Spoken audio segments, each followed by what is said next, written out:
Hello, welcome to Anatomy DAHAR series. I am Dr. Abdul Hamid.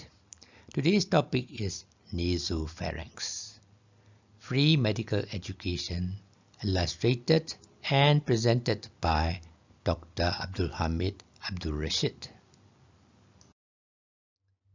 The pharynx. Pharynx in Latin means throat.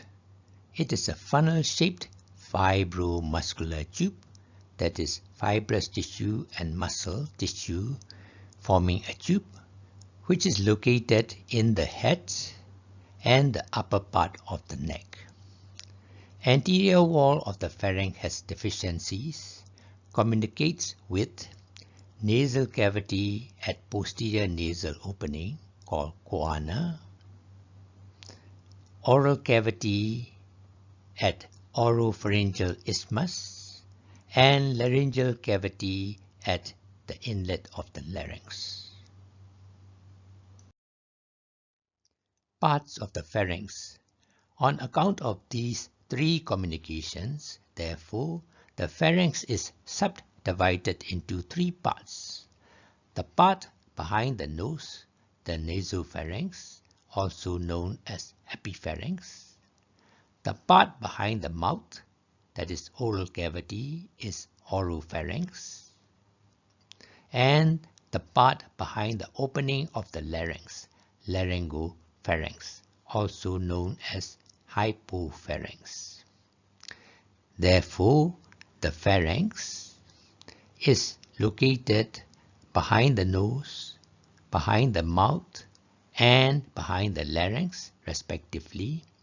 It is anterior to the cervical vertebrae, prevertebral muscles, and prevertebral fascia.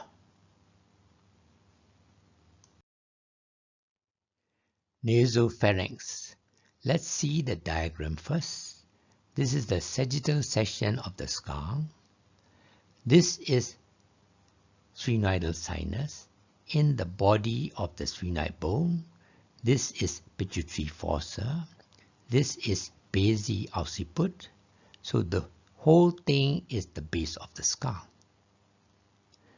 This is hard palate and this is soft palate at the level of anterior arch of the atlas, that is first cervical vertebra. Below the base of the skull, we have anteriorly the nasal cavity, and posterior continuation of the nasal cavity is the nasopharynx. So the nasopharynx is the uppermost part of the pharynx, therefore also called epipharynx. It extends from the base of the skull to the upper surface of the soft palate at the level of anterior arch of atlas, C1 vertebra. So this nasopharynx is extend from the base of the skull to the level of the atlas, that is C1 vertebra. Nasopharynx is the posterior extension of the nasal cavity, we know about that, with which communicates through the posterior nasal openings, also called choana. So choana is the junction between the nasal cavity and nasopharynx. Inferiorly, this nasopharynx communicates with the oropharynx through the nasopharyngeal isthmus. This narrow part is called nasopharyngeal isthmus, which communicates with the oropharynx. Relations of the nasopharynx. The roof, see here, it is the body of the sphenoid bone with sphenoidal sinus, and behind is the base occiput. Posteriorly is the anterior arch of the atlas, that is C1 vertebra. It is covered by prevertebral muscles and prevertebral fascia. The floor, actually this is the floor of the nasopharynx. Anteriorly is a soft palate is here. This floor of the nasopharynx. Anterior part is formed by the soft palate. Posterior part is deficient, forming the nasopharyngeal isthmus, communicating with the oral pharynx. Lateral wall of the nasopharynx. Let's see the diagram first. This is the nasal cavity. Posterior extension of the nasal cavity is the nasopharynx. We are looking the lateral wall of the nasopharynx. The lateral wall of the nasopharynx consists of opening of the eustachian tube, which is triangular in shape and located about 1.25 centimeter behind the posterior end of the middle turbinate. The opening of the tube is bounded anterior, superior, and posteriorly by elevation of the cartilage of the tube, called tubal elevation or turus tubarius. It is an inverted J shape. You can see here, inverted J shape. The long limb lying behind extends down as salpingopharyngeal fold. Inside there is salpingopharyngeal muscles, one of the long muscles of the pharynx. Above and behind the tubal elevation is a recess called fossa of Rosamulla. There's a recess there above and behind the opening called fossa of Rosamulla. It is the commonest site for the origin of nasopharyngeal carcinoma. Nasopharyngeal tonsil. It is a collection of submucosal lymphoid tissue at the junction of the roof and the posterior wall of the nasopharynx. When enlarged, it is called adenoids. Next, we are going to see nasopharyngeal bursa, also called pouch of Luschka, in the nasopharynx. Look here, this is adenoid when enlarged. Here, little gap is there, called recess, which is lined by epithelium. This median recess lined by epithelium in the adenoid, which extends deep to the periosteum of the basi occiput. It represents the attachment of the notochord to the pharyngeal endoderm during embryonic life. Sometimes an abscess may form in it, in this pouch of Luschka, usually found in Thornwell's disease.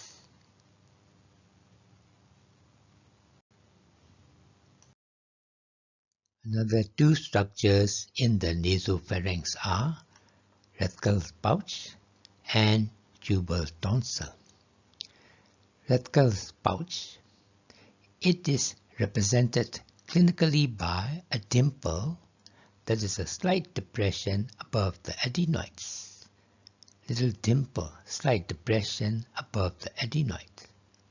It is a reminiscent of the invagination of the buccal mucosa to form the anterior lobe of the pituitary. From there, it should develop the anterior lobe of the pituitary. Craniopharyngioma may arise from it. Another structure is tubal tonsil in the nasopharynx. It is the collection of subepithelial lymphoid tissue situated at the tubal elevations. So these are another subepithelial lymphoid tissue around the tubal opening. Sinus of Morgagni. See the diagram first. This is base of the skull. This is pharyngeal tubercle, where superior constrictor muscles is attached. This is soft palate. The area between the base of the skull and soft palate is the nasopharynx, the highest part of the pharynx. Lateral extension of the nasopharynx formed a space between the base of the skull and upper border of the superior constrictor muscles. So this is the sinus of Morgagni. Through it, structured parts are first, auditory tube, second, levator palatini muscle, third, ascending palatine artery and vein, and fourth, palatine branch of ascending pharyngeal artery and vein. Passavant's ridge. Let's see the diagram. This is right lateral view. This is superior constrictor muscles. This is palatopharyngeus muscles. Upper fibers of these two muscles, that is palatopharyngeus and superior constrictor muscles, blend together. They sweep horizontally backwards to form a U-shaped muscle loop around the lateral and posterior walls of the nasopharynx. During deglutition, that is swallowing, when soft palate is elevated, this muscle band also contracts and shortens, forms a ridge called Passavant's ridge. It forms a sphincter around the nasopharyngeal opening and closes it together with the elevated soft palate and prevents regurgitation of food from the oropharynx into the nasopharynx. Epithelium of the nasopharynx. The respiratory area of the nasal cavity, nasopharynx, auditory tube and all the paranasal sinuses are lined by respiratory mucosa, which is made up of pseudostratified ciliated columnar, pseudostratified ciliated columnar epithelium with mucus secreting goblet cells in between. The respiratory area is rich with neurovascular supply. It receives general sensory nerve from the maxillary division, that is the second division of the trigeminal nerve. The end, illustrated and presented by Dr. Abdul Hamid Abdul Rashid. Free medical education. Thank you.